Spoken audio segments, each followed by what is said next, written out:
still remember the exact moment the music stopped and all eyes turned toward me, because that was when my daughter-in-law decided I would be her evening's entertainment. I was standing near the dessert table, holding a paper cup of lukewarm tea, pretending my knees didn't ache the way they always did when I stood too long.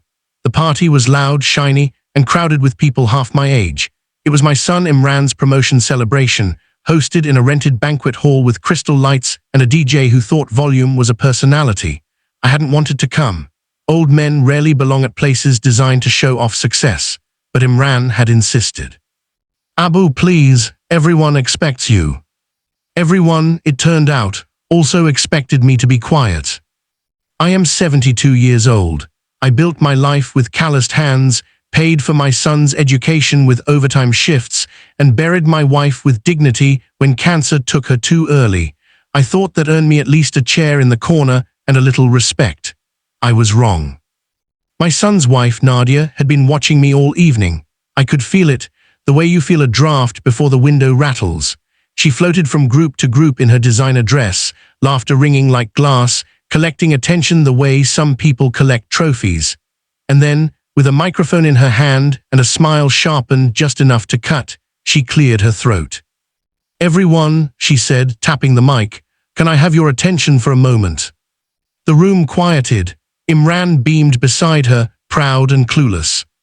"I just want to say," Nadia continued, her eyes locking onto me, "that success doesn't come from nowhere. It comes from sacrifice, from people who struggle so others don't have to." A polite nod traveled through the crowd. "And sometimes," she added, pausing for effect, "those people struggle because they never had the vision to rise higher." A few awkward chuckles. She turned fully toward me now, like my father-in-law. The room froze. "He's a simple man," she said lightly. "Old-fashioned, never understood ambition, never understood progress. If Imran had followed his advice, we'd probably still be living in a two-room house, counting coins." Laughter burst out, some forced, some cruel, some relieved it wasn't aimed at them. My hands trembled, not from fear, from memory. I remembered skipping meals so Imran could eat better. I remembered walking him to school in the rain because we couldn't afford transport. I remembered the night I sold my wife's bangles to pay his university fee and how she smiled anyway. Nadia wasn't done. "But thankfully," she said, lifting her glass, "Imran chose a different path, one of growth, of modern thinking, and now," she gestured vaguely in my direction, "we take care of our elders out of kindness, not obligation." The humiliation landed perfectly, clean, surgical. I felt small, smaller than I had ever felt, even smaller than the day my wife died and the house went silent. People avoided my eyes, someone coughed, someone else laughed again too loudly. Imran finally looked at me. His smile faltered just for a second, but he didn't say anything. That was when I set my cup down. I didn't raise my voice. I didn't ask for the microphone. I simply stepped forward, my spine straight despite the years pressing down on it. "Nadia," I said calmly. The room hushed again, surprised that the old man could still speak. "You're right," I continued. "I am a simple man. I worked with my hands. I didn't understand big words or big dreams. I only understood responsibility." Imran swallowed hard. "I raised my son to stand on his own feet," I said, "not on my shoulders forever. So when he became successful, I stepped back. I thought that was my final duty." Nadia's smile tightened.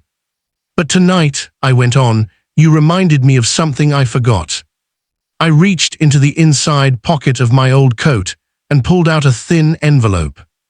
"This," I said, holding it up, "is a copy of a document I signed last year." Imran's eyes widened. "My will," I said plainly. A murmur rippled through the hall. "You see," I said, my voice steady, "I believed family meant respect. I believed silence was dignity, so I arranged my affairs quietly." Nadia laughed nervously. "Abu, this isn't the time." "I left everything," I continued, "to my son." Imran exhaled in relief. And control of it, I added, to the woman he married. Nadia's smile returned too fast. But I said, folding the paper slowly, after tonight, I realized something important. I looked directly at my son. Success without character is just noise. The silence was unbearable now. So this afternoon, I said, I amended that document. Nadia's face drained of color. I established a trust, I explained, for education, for charity, for people who understand struggle, not mock it. I turned back to Nadia, and I appointed a lawyer, not family, someone who believes respect is not optional. Imran stared at me, stunned. I will still live simply, I said. I will still need little, but I will no longer be an accessory you wear to look kind. I nodded once, enjoy your party. I walked out before anyone could stop me.